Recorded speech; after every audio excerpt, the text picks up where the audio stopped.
સુપ્રભાત વિદ્યાર્થી મિત્રો આજે આપણે ધોરણ 9માં આવતા એક ગ્રામરના વ્યાકરણના એક સરસ મજાના સુંદર અને સરળ ટોપિક વિશે વાત કરીશું, જેનું નામ છે વિશેષણ. ચાલો મિત્રો, સૌથી પહેલાં તો આપણે વિશેષણ એટલે શું તે જાણી લઈએ. જે શબ્દ સંજ્ઞાના અર્થમાં વધારો કરે તેને વિશેષણ કહે છે. જેમ કે વાળ સંજ્ઞાનો જે અર્થ છે તેમાં લાંબા, કાળા, સુંવાળા આદિ શબ્દો દ્વારા અર્થમાં વધારો થાય છે. તેથી આવા શબ્દોને વિશેષણ કહે છે. જે સંજ્ઞાને વિશેષણ લાગ્યું હોય તે સંજ્ઞાને વિશેષ્ય કહે છે. નીચેના વાક્ય વાંચો. જેમ કે આપણે કહીએ કે ઉદાહરણ તરીકે અહીંયા સરળ એક ઉદાહરણ લઈએ કે ત્યાં કાગડો, ઝાડ ઉપર કાગડો બેઠો છે. આપણે ઉદાહરણ લીધું કે ઝાડ ઉપર કાગડો બેઠો છે, પરંતુ કાગડો છે એ શું છે તો કે સંજ્ઞા છે અને વિશેષ્ય છે. હવે વિશેષણ કોને લાગશે તો કે વિશેષ્યને લાગશે. વિશેષ્ય કોણ છે તો કે કાગડો છે, માટે કાગડાને વિશેષણ લગાડવું પડશે. તો આપણે શું લખશું કે તે ઝાડ ઉપર કાળો કાગડો બેઠો છે. કાળો શું થયું તો કે વિશેષણ થયું. એટલે કે કાળો એ વિશેષણ છે અને વિશેષ્ય કોણ થયું તો કે કાગડો. વિશેષ્ય કાગડો, બરાબર. કાળો કાગડો, તો કાળો છે એ વિશેષણ અને કાગડો એ વિશેષ્ય થયું. આમ વિશેષ્યને જ વિશેષણ લાગે છે. હવે વિદ્યાર્થી મિત્રો, તમે તમારી પાઠ્યપુસ્તક તમારા હાથમાં લો અને તેને ઓપન કરો અને 26 એટલે કે 26 પાના નંબર ખોલો, જેથી તમને મારા સાથે સાથે સમજમાં આવી જાય. હવે અહીંયા વિશેષણને આપણે સમજવા માટે સૌથી પહેલાં અહીંયા આપેલા ઉદાહરણોને સમજી લઈએ. આ ગાડીના ડબ્બામાં બીડી ફૂંકાતી હતી. હવે જોજો, આ ગાડીના ડબ્બામાં બીડી ફૂંકાતી હતી, બરાબર સમજ્યા? હવે નીચે લખ્યું છે આ ગાડીના ડબ્બામાં ઘણી બીડી ફૂંકાતી હતી. આમાં સમજણ પડે છે? હા, કારણ કે બીડી છે એ વિશેષ્ય છે, એટલે કે બીડી છે એ વિશેષ્ય છે, મુખ્ય સંજ્ઞા છે. પરંતુ જ્યારે એનામાં વિશેષણ લાગ્યું એટલે કે બીડી પણ કેટલી બીડી તો કે ઘણી બીડી, એટલે ઘણી શું થયું તો કે વિશેષણ થયું. આવી રીતે બીજું ઉદાહરણ છે. શામળિયાએ સિર પર મોર મુગટ ધારણ કર્યો હતો. હવે મોર મુગટ શું છે તો કે વિશેષ્ય છે, એટલે કે સંજ્ઞા છે. હવે એનામાં વિશેષણ લગાડવું છે. અને વિશેષણ એક વસ્તુ યાદ રાખવાનું કે વિશેષણ કેવી રીતે શોધવાનું, તો જે ક્રિયાપદ હોય એનાથી ક્વેશ્ચન કરવાનો. અહીંયા છે ફૂંકાતી હતી, તો શું ફૂંકાતી હતી તો બીડી. પણ બીડી કેવી બીડી તો કે ઘણી બધી બીડી. બીડી તો કેટલી બીડી તો કે ઘણી બધી બીડી. આવી રીતે અહીંયા કને ઘણી છે એ વિશેષણ થયું. અહીંયા પણ એમ જ છે મોર મુગટ. તો મોર મુગટ એ સંજ્ઞા છે, વિશેષ્ય છે, પણ મોર મુગટ એ કેવો તો કે સુંદર, એટલે સુંદર શું થયું તો કે વિશેષણ થયું. આવી રીતે તમે જ્યારે બીડી વાંચો ત્યારે તમારી નજર સમક્ષ છે, એટલે કે એક ચિત્ર ઉપસે છે કે ઘણી બધી બીડી વાંચો ત્યારે તમારી સામે શું થાય તો કે એક ચિત્ર ઉપસે.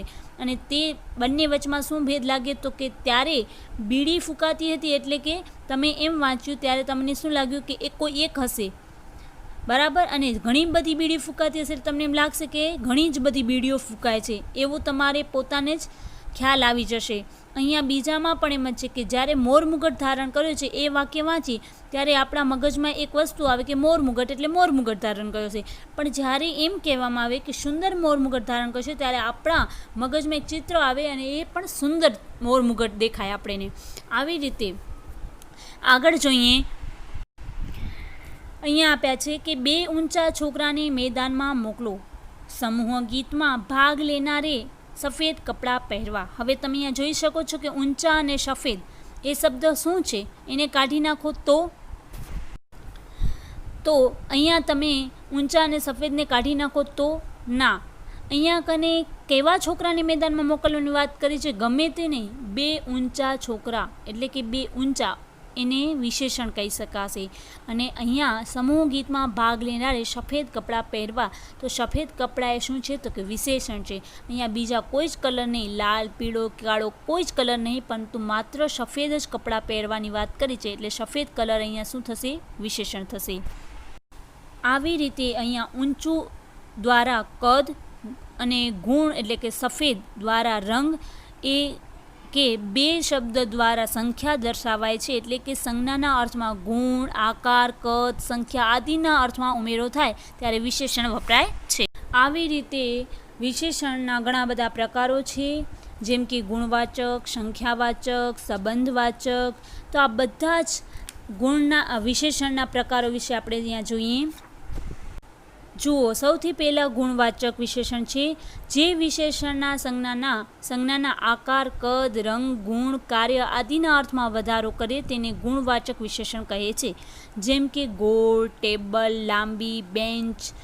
ગોળ ટેબલ, લાંબી બેન્ચ, સફેદ ટોપી, હોશિયાર છોકરો, કડક આચાર્ય વગેરે શું છે તો કે એની અંદર રહેલા ગુણો છે, એટલે ગુણવાચક વિશેષણ કહી શકાશે. ઉદાહરણ તરીકે આપણે અહીંયા લઈ શકીએ કે અહીં ગોળ ટેબલ પડી છે, ક્લાસરૂમમાં લાંબી બેન્ચો પડેલી છે, દાદાજીએ સફેદ ટોપી પહેરી છે, ધોરણ 7માં કમલ હોશિયાર છોકરો છે, વિદ્યાલયમાં આચાર્યનો સ્વભાવ કડક છે. આ બધા ગુણો છે, એટલે કે એ ગુણવાચક વિશેષણ છે. ત્યાર પછી છે સંખ્યાવાચક વિશેષણ. તો સંખ્યાવાચક વિશેષણમાં શું હોય તો કે પૂર્ણ સંખ્યાવાચક વિશેષણ અને ક્રમિક સંખ્યાવાચક વિશેષણ ને માત્રાસૂચક વિશેષણ અને આશ્રયવાચી વિશેષણ. આશ્રયવાચક સંખ્યાવાચક વિશેષણ આમાં પણ એ પ્રકારો છે. સંખ્યાવાચકમાં તો કેવી સંખ્યા હોઈ શકે તો કે 2 છોકરા, 4 વર્ગો, 11 છોકરા, એટલે કે સંખ્યા પૂર્ણ સંખ્યા છે, બરાબર. 2, 4, 11, 10.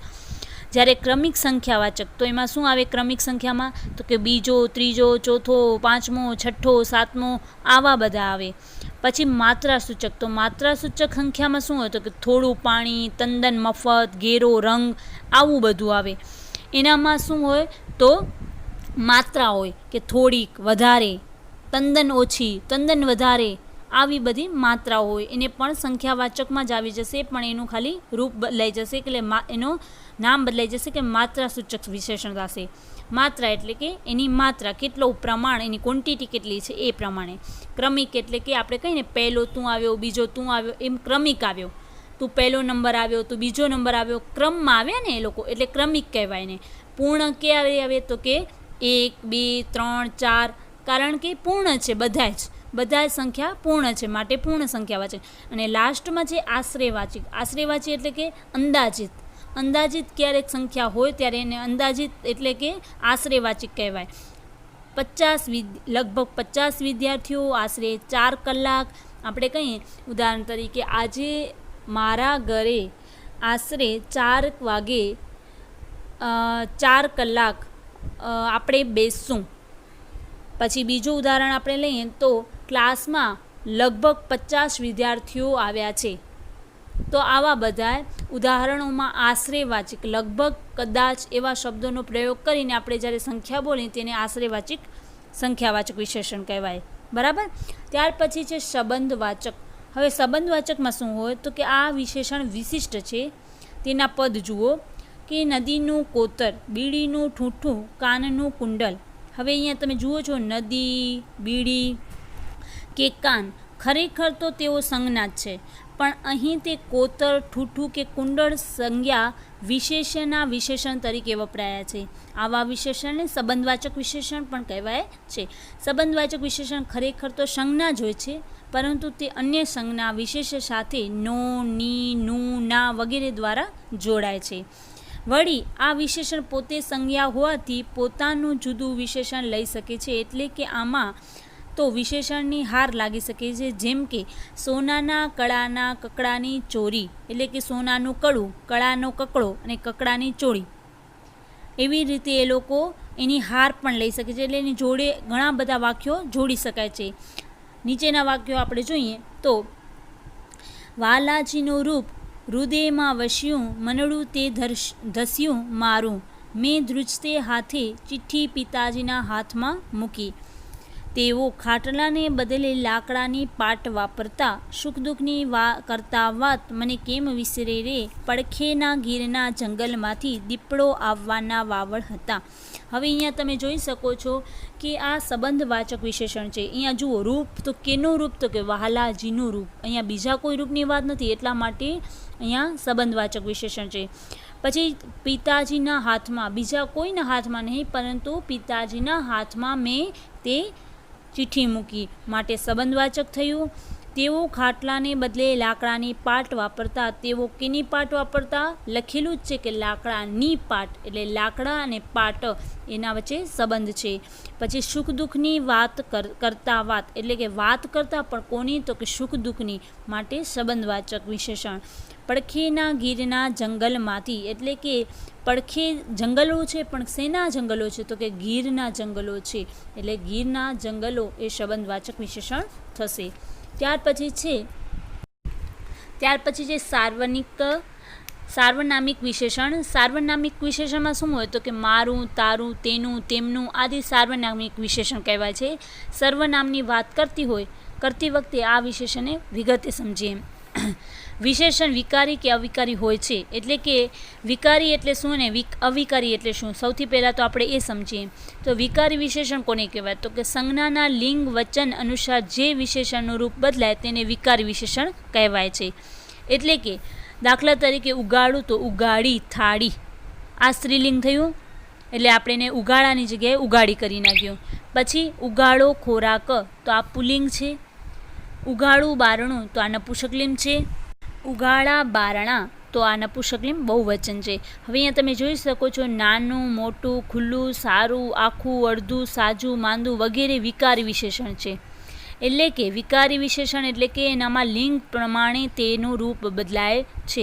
હવે તમે અહીંયા કહી શકો કે મારા પાસે એક નાનકડી પેન છે. હવે પેન છે એ શું છે? તો કે સ્ત્રીલિંગ છે, એટલા માટે આપણે નાનકડી સ્ત્રીલિંગમાં પેન છે એ આપણે એનું રૂપ બદલાવી નાખ્યું.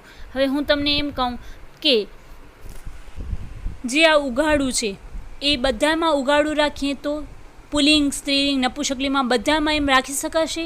ઉગાડું થાળી, ઉગાડું ખોરાક, ઉગાડું બારણું, ઉગાડા બારણા એમ રાખી શકાશે? નહીં રાખી શકાય, કારણ કે આ વિકારી વિશેષણ છે. માટે એ જે પુલ્લિંગ હશે તો પુલ્લિંગમાં એ ઉગાડો ખોરાક થઈ જશે, સ્ત્રીલિંગ શબ્દ હશે તો ઉગાડી થઈ જશે, જ્યારે નપુંસકલિંગ હશે તો ઉગાડું થઈ જશે, અને જ્યારે નપુંસકલિંગ બહુવચન હશે તો ઉગાડા થઈ જશે. એક જ શબ્દ છે ઉગાડું, પરંતુ વિશેષણ એ દરેકમાં બદલાઈ જશે. પુલ્લિંગ, સ્ત્રીલિંગ, નપુંસકલિંગ બધા જ લિંગમાં એ લિંગ પ્રમાણે બદલાઈ જશે, એટલે કે એ વિકારી વિશેષણ કહેવાશે. એમાં જ અવિકાર વિશેષણ. તો અવિકારી વિશેષણ એટલે શું? તો કે સંજ્ઞાના લિંગ વચન કોઈ પણ હોય પરંતુ તે અનુસાર જે વિશેષણનું રૂપ ન બદલાય, યથાવત રહે તેને અવિકારી વિશેષણ કહે છે. જેમ કે ચાલાક. હવે ચાલાક છે એ અવિકારી વિશેષણ છે. ચાલાક ચોર, ચાલાક બાળક, ચાલાક વૃદ્ધ, ચાલાક છોકરી, ચાલાક પરી, ચાલાક કૂતરો, આ બધા જ, ચાલાક શિયાળ, ચાલાક વિદ્યાર્થીઓ, આ બધા જ એ પછી પુલ્લિંગ હોય, સ્ત્રીલિંગ હોય કે નપુંસકલિંગ હોય, બધામાં ચાલાક જ રહેશે, કોઈ જ બદલાશે નહીં. ચાલાકમાંથી ચાલાકી છોકરી નહીં થાય, ચાલાકી છોકરી છે, ચાલાક છોકરી, બરાબર. એવી જ રીતે ચાલાક શિયાળ, ચાલાક ચોર, ચાલાક વિદ્યાર્થીઓ, નપુંસકલિંગમાં પણ એ જ રહેશે. આવી રીતે હોશિયાર, સુંદર, મૂર્ખ, પ્રામાણિક, બંધ, વાસી, ખરાબ આદિ અવિકારી વિશેષણો છે. તમને વિશેષણના પ્રકારો ખ્યાલમાં આવ્યા તો હવે તમે આપણે વધારે નીચે વધુ સ્પષ્ટતાથી જોઈએ તો એક કોષ્ટક અહીંયા આપેલું છે, એને પણ આપણે જોઈ લઈએ. જો અહીંયા હોશિયાર, સુંદર, મૂર્ખ, પ્રામાણિક આ બધું જ જેટલા શબ્દો છે એ અવિકારી વિશેષણ છે. તો તમારે લખવાનું કે હોશિયાર છોકરી, હોશિયાર બાળક, સુંદર પરી, સુંદર છોકરી, સુંદર છોકરો, મૂર્ખ શિયાળો, મૂર્ખ કાગડો, મૂર્ખ કઠિયાળો, મૂર્ખ સ્ત્રી, આ બધા જ પ્રામાણિક પરી, પ્રામાણિક છોકરો, પ્રામાણિક છોકરી, આ બધામાં જ એ કાંઈ ચેન્જ થશે નહીં. સ્ત્રીલિંગ હશે, પુલ્લિંગ હશે કે નપુંસકલિંગ હશે તો પણ આવું જ રહેશે. અવિકારીમાં કાંઈ પણ ચેન્જ થશે નહીં. હવે અહીંયા એક કોષ્ટક આપેલો છે, તમે ધ્યાનથી જોઈ લો. ગુણવાચક વિશેષણ, પછી ત્યાર પછી સંખ્યાવાચક વિશેષણ, પછી સર્વનામ અને સંબંધવાચક, અને પછી ત્યાર પછી વિકારી ને અવિકારી. હવે તમે અહીંયા જોશો તો કે પ્રકાર આપેલા છે. પ્રકાર વિશેષણના કયા હોય તો કે અર્થગત પ્રકાર અને રચનાગત પ્રકાર. અર્થગત પ્રકારમાં કયા કયા પેટા પ્રકાર આવશે તો કે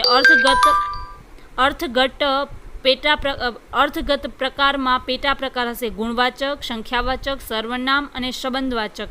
જ્યારે રચનાગત પ્રકારમાં કયા આવશે તો કે વિકારી ને અવિકારી, આ બંને આવશે. બરાબર. અને પછી આપણે જોઈએ તો કે કાર્ય, તો કે ગુણવાચકમાં શું કાર્ય હશે તો કે વિશેષ્યના આકાર, કદ અને રંગ, ગુણ, કાર્ય આદિનો નિર્દેશ હશે.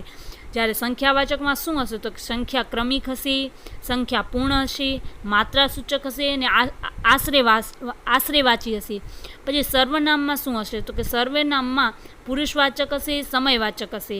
પછી સંબંધવાચકમાં શું હશે તો કે સંજ્ઞા પ્લસ નો, ની, નું, ના. વિકારીમાં શું હશે તો કે વિશેષણના લિંગ વચન અનુસાર બદલાશે. જ્યારે અવિકારીમાં શું હશે તો કે વિશેષણના લિંગ વચન અનુસાર બદલાશે નહીં. પછી ત્યાર પછી ઉદાહરણ અહીંયા આપેલા છે તો કે ગોળ, મોટું, કાળું, ચાલાક, શુભકારી આદિ, આ બધા જ એના ઉદાહરણો છે. જેમ કે અહીંયા ગુણવાચક હશે તો ગુણવાચકમાં એમ હશે કે ગોળ, ટેબલ. પછી છે મોટુંમાં શું હોઈ શકે તો કે મોટું કબાટ. કાળું તો કે કાળું તો કાળું કાજલ. ચાલાક છોકરી. શુભકારી. આ બધા જ શબ્દો છે એ શું બતાવે છે? કદ બતાવે છે, રંગ બતાવે છે, ગુણ બતાવે છે અને કાર્ય બતાવે છે. કાર્ય કેવું છે તો કે શુભકારી છે, અશુભ નથી. બરાબર, એટલે એનામાં રહેલું ગુણ છે. આવી રીતે સંખ્યાવાચકના ઉદાહરણો આપણે લઈએ તો કે 1, 2, 3, એટલે કે આપણે પૂર્ણ સંખ્યા એટલે કે સંખ્યાવાચકમાં હો જઈએ તો કે 1 પેન મારા પાસે છે, તારા પાસે 2 પેન છે, તારા પાસે 3 પેન છે. બરાબર.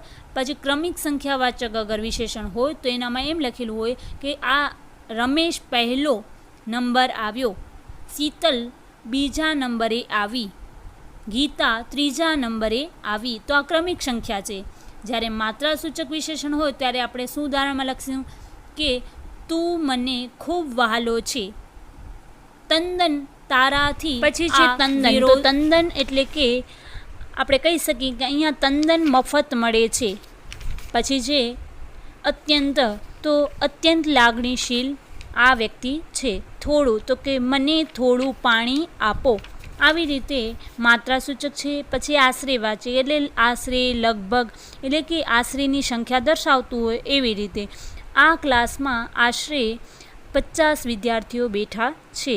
લગભગ 4 વાગે હું તમારા ઘરે આવીશ. લગભગ મને 10 વાગે ફોન કરવાનો છે. પછી ત્યાર પછી સર્વનામ તો પુરુષવાચક, સમયવાચક વગેરે. મારું, તેમનું, કોનું, ક્યારનું. બરાબર. પછી જે સંબંધવાચક તો સંજ્ઞાની સાથે નો, નું, ની, ના. કારની ઝડપ, બારણાનો રંગ. બારણાનો રંગ લાલ છે, બારણાનો રંગ સફેદ છે, કારની ઝડપ ખૂબ છે. વિશેષ વિકારી તો વિશેષના લિંગ અનુસાર બદલાય છે. જેમ કે કાળી સાડી, કાળા વાળ, મોટો છોકરો, મોટું મકાન. મકાન છે એ નપુંસકલિંગ છે તો મોટું થઈ ગયું, છોકરો પુલ્લિંગ છે તો મોટો થઈ ગયો, અને ત્યારે સ્ત્રીલિંગ હોય તો કે મોટી છોકરી એટલે મોટી થઈ જાત. બરાબર. ત્યાર પછી છે અવિકારી એટલે કે તેમના લિંગ વચન કોઈ દિવસ બદલે નહીં. સફેદ સાડી, સફેદ વાળ, 3 છોકરા, 3 મકાન.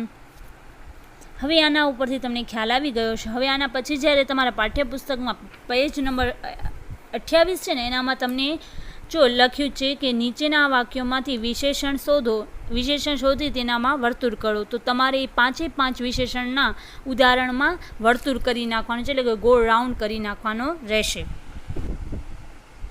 હવે અહીંયા તમે જોઈ શકો છો કે અહીંયા કને તમને એક વિકલ્પોવાળા પ્રશ્નો આપેલા છે, તે પણ તમારે સોલ્વ કરવાના છે. 4 તેમને આટલી અપાર શાંતિ જાળવી તેનું કારણ દોષની નિખાલસ કબૂલાત હતી. હવે તમે જે વાંચો છો એના નીચે તમને 4 ઓપ્શન આપેલા છે, વિકલ્પો આપેલા છે, એમાંથી કયો ઓપ્શનમાં વિશેષણ નથી એ તમને બતાવવાનું છે. જુઓ અહીંયા, તેમને આટલી અપાર શાંતિ જાળવી તેનું કારણ દોષની નિખાલસ કબૂલાત હતી. તો આપણે અહીંયા જોઈ શકીએ છીએ કે અપાર શાંતિ, શાંતિ કેટલી, તો કે અપાર, એટલે અપાર વિશેષણ છે. જાળવી તેનું કારણ દોષની નિખાલસ કેવી, કબૂલાત કેવી હતી, તો કે નિખાલસ હતી. એટલે નિખાલસ પણ શું આવશે, વિશેષણ આવશે.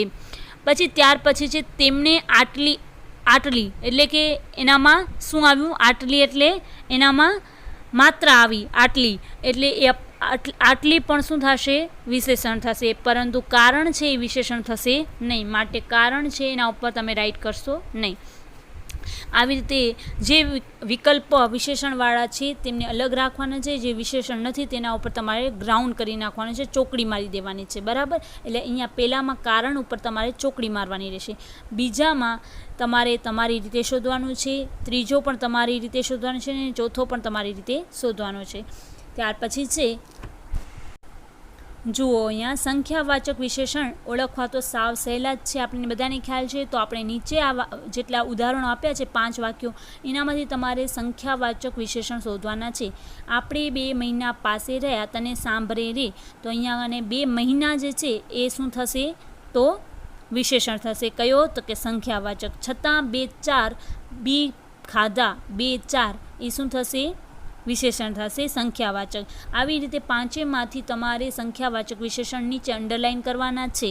આ 5 ઉદાહરણ તમારે તમારી બુકમાં લખવાના છે. પછી છે, ત્યાર પછી છે કે જો નીચે ખાલી જગ્યાઓ આપેલી છે તમને, હવે ખાલી જગ્યામાં શું કરવાનું છે, તો તમારે તેમનું વિરુદ્ધાર્થી લખવાનું છે. બ્રેકેટમાં જે શબ્દ લખ્યું છે એનું વિરુદ્ધાર્થી લખવાનું છે. વાક્ય છે એમાં તો ખાલી જગ્યા ધન પોતાનું, તો શું આવશે ઉદાહરણ તરીકે, પારકું ધન. સમજાઈ ગયું. હવે જો પેલી હાજી પછી બ્રેકેટ છે, નો નેહ મને કેમ વિસરે રે, તો મોટાપણા, તો મોટાપણાનું વિરુદ્ધાર્થી શું થશે, તો નાનપણા. આવી શાંત ક્ષમા પિતાજીના સ્વભાવથી ખાલી જગ્યા હતી અનુકૂળ, તો અનુકૂળની જગ્યાએ શું હશે, પ્રતિકૂળ. આવી શાંત ક્ષમા પિતાજીના સ્વભાવથી પ્રતિકૂળ હતી. પછી ત્રીજો છે ખાલી જગ્યા, શરીર થાય ઘણું તને સાંભળે રે, તો ઉષ્ણ, તો શીતલ શરીર થાય ઘણું તને સાંભળે રે. મારા ભાઈના હાથે સોનાનું કડું હતું પોલું, તો પોલાની જગ્યાએ શું આવશે, એનો વિરુદ્ધાર્થી શબ્દ નકર, તો નકર કડું હતું. હું દરવાજા પાસેની ખાલી જગ્યા ધર્મશાળામાં ઉતરેલો, તો નાની, તો મોટી. ત્યાર પછી છે આપણે જોઈએ છીએ કે અહીંયા કને નીચે જે વિકલ્પોવાળા પ્રશ્નો આપેલા છે ત્યાં કને તમને શું કરવાનું છે કે વિશેષણનો પ્રકાર શોધવાનો છે.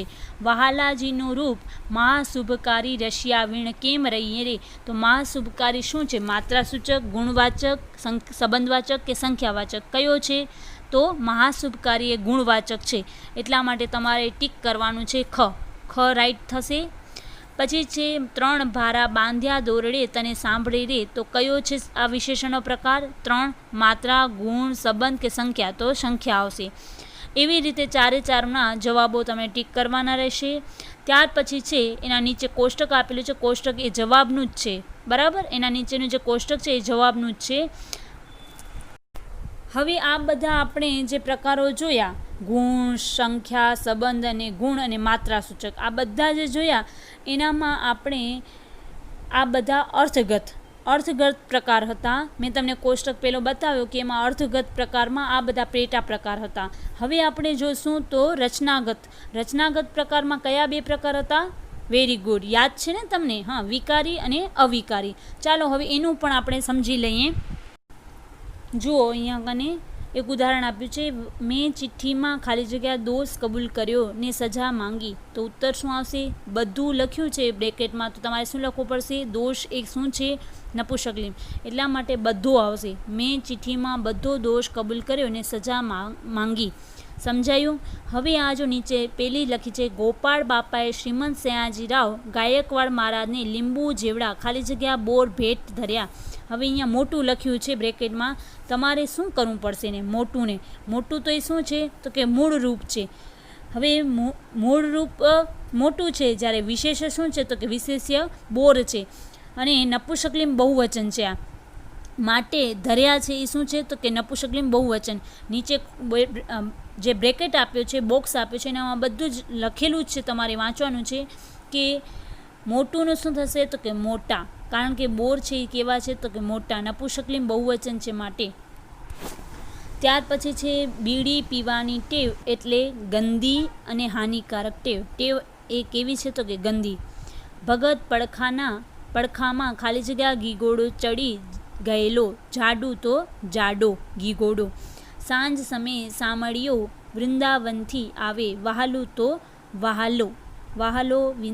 વહાલો વૃંદાવનથી આવે. હવે અહીંયા તમે જુઓ છો કે દોષ શબ્દ પુલ્લિંગ છે, તો બધું જ ને બદલે બધો શબ્દની ખાલી જગ્યા પૂરી હતી. એ જ રીતે બાકીની ખાલી જગ્યાના જવાબો પણ આપણે અહીંયા કને બોક્સમાં જોઈ શકાય છે. ત્યાર પછી તમે જોઈ શકો છો કે વિકારી છે વિશેષણના લિંગ વચનના વિશેષ્યના લિંગ વચન અનુસાર બદલાતા રહેશે. એટલે કે વિકારી છે એ લિંગ અનુસાર પ્રમાણે બદલાતા રહેશે, જ્યારે અવિકારી છે એનામાં લિંગ વચન બદલાશે નહીં. ત્યાર પછી તમને અહીંયા ઉદાહરણો આપેલા છે, એનામાંથી તમારે વિશેષણ શોધવાનું છે. જો વાક્ય મારા ભાઈના હાથે સોનાનું કડું હતું. મારા ભાઈના હાથે સોનાનું કડું હતું, તો સોનાનું કડું પણ કેવું તો કે નક્કર કડું હતું. બરાબર, એટલે વિશેષણ આપણને શોધવાનું છે કે નક્કર આવશે. પછી છે તેમણે આટલી શાંતિ જાળવી તેનું કારણ દોષની કબૂલાત હતી. તો અહીંયા કબૂલાત પણ હતી, પણ કેવી કબૂલાત તો કે નિખાલસ, એટલે વિશેષણ અહીંયા નિખાલસ આપણે લખી શકશું. અરજ તો એટલી જ છે કે આ કોતર મને કિંમતે આપો. કેટલી કિંમતે તો કે યોગ્ય કિંમતે, એટલે યોગ્ય આપણે અહીંયા વિશેષણ તરીકે રાખીશું. એમની કોતરને છેડે મથાળા ઉપર ઊભેલું એક શિવાલય બતાવ્યું. તો કેવું શિવાલય હતું તો કે જીર્ણ છે એ વિશેષણ થશે. બીડીનો આટલો શોખ દુનિયામાં કેમ છે એ સમજવાની શક્તિ હું કદી મેળવી શક્યો નહીં. તો અહીંયા સમજવાની શક્તિ એ શક્તિ કેવી છે તો કે જબરદસ્ત. હવે અહીંયા તમે જોશો કે વિશેષ્ય એ સંજ્ઞા સમજાઈ ગઈ, અને ઉત્તર પણ તમે અહીંયા જાણી લીધા હશે કે દોષ તો નિખાલસ દોષ, કિંમત તો યોગ્ય કિંમત, શિવાલય તો જીર્ણ શિવાલય, શોક તો જબરદસ્ત શોક. આવી રીતે વિશેષણના આપણે અર્થગત અને રચનાગત પ્રકારોની માહિતી મેળવી. તમારે હવે બુકમાં વિશેષણનો ટોપિક લખવાનો છે. હવે વિશેષણના ટોપિકમાં તમારે કેવી રીતે લખવાનું છે અને શું શું લખવાનું છે હું તમને જણાવી દઉં છું. સૌથી પહેલાં તો તમારે પેજ નંબર 26 ઉપર જે વિશેષણની વ્યાખ્યા આપી છે કે જે શબ્દ સંજ્ઞાના અર્થમાં વધારો કરે તેને વિશેષણ કહે છે. જેમ કે વાળ સંજ્ઞાનો જે અર્થ છે તેમાં લાંબા, કાળા, સુંવાળા આદિ શબ્દો દ્વારા અર્થમાં વધારો થાય છે, તેથી આવા શબ્દોને વિશેષણ કહે છે. આટલે સુધી તમારે એની વ્યાખ્યા લખી નાખવાની છે. ત્યાર પછી તમારે આ બંને ઉદાહરણો, આગગાડીવાળા અને શામળિયાવાળા બંને ઉદાહરણો લખવાના છે. ત્યાર પછી જો અહીંયા ત્રીજો અને ચોથો બીજા પેજ નંબર 27 ઉપર આપેલા છે એ પણ તમારે લખવાના છે. બે ઊંચા છોકરા અને સમૂહ ગીતવાળા બંને વાક્યો પણ તમારે લખવાના છે, અને નીચે અંડરલાઇન પણ કરવાની છે. પછી છે તો બ્લેક પેનથી તમારે ગુણવાચક, સંખ્યાવાચક, સંબંધવાચક આ બધા જ તમને બ્લેક પેનથી હેડિંગ દઈને નીચે એની વ્યાખ્યાઓ અને એના ઉદાહરણો પણ એક એક બે લખતા જવાનું છે. જેમ કે ગુણવાચક છે તો ગુણવાચકની આખી વ્યાખ્યા લખવાની, તેમજ એનામાં આકાર, કદ, રંગ, ગુણ એનામાંથી કોઈ પણ તમારે 2 ઉદાહરણ બનાવવાના. જેમ કે આકાર તો ગોળ, પછી ચોરસ, લંબચોરસ તો કે ટેબલ ચોરસ હતી, ક્લાસમાં ટેબલ ચોરસ હતી. પછી કદ, પછી રંગ તો કાગડો કાળો છે, સફેદ કબૂતર છે. આવી રીતે તમારે લખતા જવાના છે ઉદાહરણો પણ સાથે સાથે. સંખ્યાવાચકમાં પણ એમ જ કરવાનું છે. પૂર્ણ સંખ્યાવાચક, ક્રમિક સંખ્યાવાચક, માત્રાસૂચક અને આશ્રયવાચી આ બધા લખી અને પછી નીચે તમારે લખવાનું છે 2 છોકરાઓ આગળ આવ્યા, 4 વર્ગો ચાલતા હતા, 11 છોકરાઓ બેઠા હતા. આવી રીતે એના ઉદાહરણો પર તમારે નાના લખવાના રહેશે. પછી છે સંબંધવાચક વિશેષણ, એનામાં પણ આ 3 લખવાના છે. ત્યાર પછી સંબંધવાચક વિશેષણમાં જે નો નું વાળા જે 3 એરો કરેલા છે તે પણ લખવાના છે. ત્યાર પછી સંબંધવાચકના ઉદાહરણો અહીં આપેલા જ છે. વાલાજીનું રૂપ, મેં ધ્રુજતે હાથે ચિઠ્ઠીવાળું, તેઓ ખાટલાને બદલે સુખ દુઃખની વાતો, પડખેના ગીરના જંગલો. આ બધા જ તમને એરોવાળા દેખાય છે વાક્યો, એ પણ તમને લખવાના છે, સંબંધવાચકમાં જ આવી જશે. પછી પાછું સાર્વનામિક વિશેષણ. આમ સાર્વનામિક વિશેષણ પણ બ્લેક પેનથી લખી અને એની સામે વ્યાખ્યા લખવાની છે, જે અહીં આપી છે. મારું, તારું, તેનું, તેમનું, આ વ્યાખ્યા લખી અને પછી નીચે લખવાનું છે બ્લેક પેનથી મોટા અક્ષરે રચનાગત પ્રકારો, અને પછી લખવાનું છે વિકારી અને અવિકારી. એવી રીતે લખી અને પછી અહીંયા જો તમને ડોટ કરીને લખેલું છે વિકારી વિશેષણ, અને પછી લખ્યું છે સંજ્ઞાના લિંગ વચન અનુસાર જે વિશેષણનું રૂપ બદલાય તે વિકારી વિશેષણ કહેવાય. એમ લખી અને દાખલા તરીકે ઉગાડું એ લખેલું છે. હા, તમે તમારું પાઠ્યપુસ્તક તમારા હાથમાં જ રાખજો. હું જે ટીક કરાવું છું એ તમે પેનથી ટીક કરતા જજો. પછી આ જે એરોવાળા 4 શબ્દો છે, ઉગાડી થાળી, ઉગાડો ખોરાક, ઉગાડું બારણું, ઉગાડા બારણા, એ બધું જ લખવાનું છે. પછી નીચે જે નાનું, મોટું, ખુલ્લું, સારું, આખું, અડધું, સાજું, માંદું વગેરે વિકારી વિશેષણ છે તે પણ લખવાનું છે. ત્યાર પછી અવિકારી વિશેષણ બ્લેક પેનથી લખી તેની સામે વ્યાખ્યા આપેલી છે એ લખી નાખવાની છે.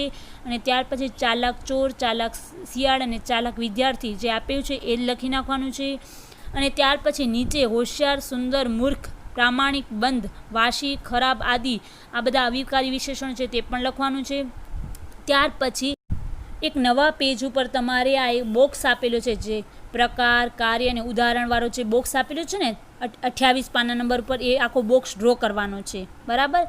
અને ત્યાર પછી નીચે ઉદાહરણો એવું હેડિંગ બ્લેક પેનથી આપીને ઉદાહરણોમાં તમે કેટલા, તો કે આ 5 ઉદાહરણો. મોર મુગટવાળો, પાછલી રાત, પણ આજે હું એને શુદ્ધ અહિંસા, તેમણે 25 રૂપિયાનું, ને આગગાડીના ડબ્બામાં. આ 5 તમને વાક્યો લખવાના છે, ઉદાહરણો. ત્યાર પછી અહીંયા વિકલ્પોવાળા જે આપ્યા છે ને 1, 2, 3 ને 4, 4 પ્રશ્ન, ક, ખ, ગ ને ગ, આ 4 તમને વિકલ્પોવાળા પ્રશ્નો પણ તમારે લખવાના છે જવાબ સાથે, એટલે કે ટીક જ કરવાનું છે ખાલી, કે જે વિશેષણ નથી એના ઉપર ટીક કરી નાખવાનું, રોંગની નિશાની કરવાની, એટલે કારણ છે તો કારણની ઉપર રોંગની નિશાની. ત્યાર પછી સંખ્યાવાચક વિશેષણ એવું બ્લેક બોલ પેનથી લખી અને પછી એના 5 વાક્યો લખવાના છે. આપણે 2 મહિના પાસે રહ્યા તને સાંભળે રે, એમ લખી અને પછી પછી 2 મહિના છે ને એની નીચે તમારે શું કરવાનું છે, 2 ની નીચે અંડરલાઇન. છતાં 2 4 બી ખાધા, 2 4 ની નીચે અંડરલાઇન. એવી રીતે 5 વાક્યો લખવાના છે. ત્યાર પછી શું છે તો કે ખાલી જગ્યાઓ, તો એનામાં પણ ઉદાહરણો એમ બ્લેક બોલ પેનથી લખીને પછી આ ખાલી જગ્યાઓ તમને લખવાની છે, 5 ખાલી જગ્યાઓ. ત્યાર પછી શું છે તો કે વિશેષણનો પ્રકાર પસંદ કરવાનો છે, તો એનામાં જે વિશેષણનો પ્રકાર હોય તે જ તમને લખવાનો છે, બાકી કોઈ વિકલ્પો લખવાના જરૂર નથી. જે સાચો વિકલ્પ છે તે જ લખવાનો છે. તો એના 4 વિકલ્પોવાળા પ્રશ્નો લખવાના છે. આ બોક્સ લખવાની જરૂર નથી. જે પેજ નંબર 30 ઉપર છે ને, પેજ ઉપર વિશેષણ ને પ્રકાર, એ આપણે લખવાની જરૂર નથી, કારણ કે આપણે જવાબો એનામાં શોધી લીધા છે, માટે બોક્સ કરવાની જરૂર નથી. પછી છે આ ઉદાહરણોમાં જે ખાલી જગ્યા આપેલી છે ને વાક્યમાં, મેં ચિઠ્ઠીમાં દોષ કબૂલ કર્યો ને સજા માંગી, તો બધાની જગ્યાએ શું આવશે અહીંયા, બધો દોષ.